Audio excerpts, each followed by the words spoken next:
white dwarf stars with a companion star.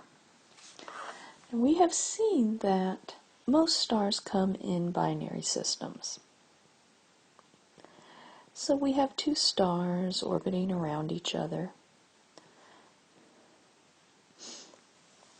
But if they're different masses, one star is going to die first.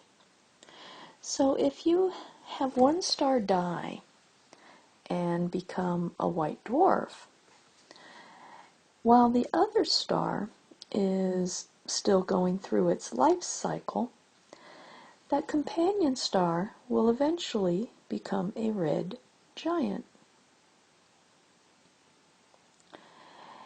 Now, if the two stars are close enough to each other, then that red giant is going to find itself expanding out where part of it gets relatively close to the white dwarf. When that happens, it's going to experience what's called mass transfer. So we've got material from our red giant being pulled onto the white dwarf.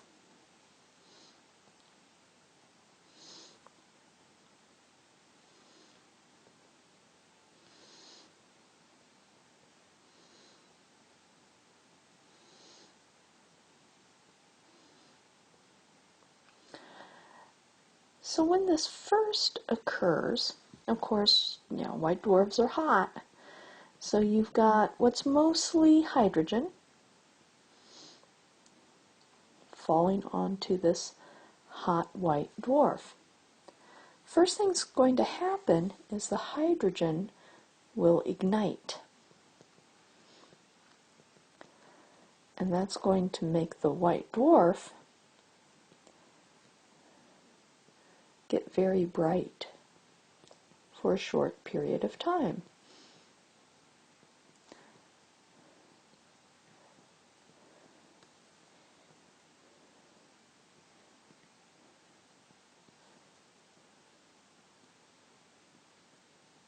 And so we call this a recurring nova. So here we see an image of a recurring nova in another galaxy. And so it's recurring because it happens periodically. Every time enough hydrogen gets on there, it will have this outburst, and it will get very, very bright. But recall, white dwarfs have a limit to their mass. If the mass exceeds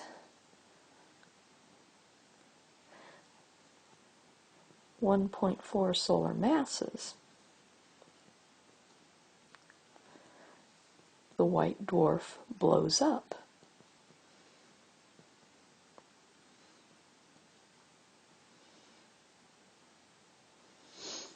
And we call this a type 1a supernova. This is Roman numeral 1.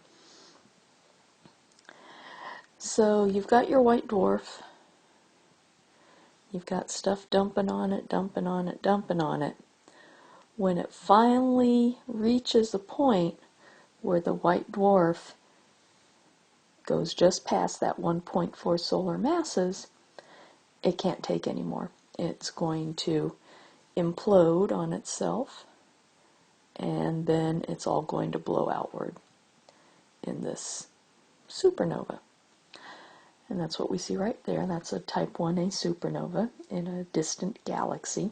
These are very, very bright. We can see these in the most distant galaxies. We can see this occurring. Now, we've talked about a supernova in the death of a high-mass star. When a high-mass star dies,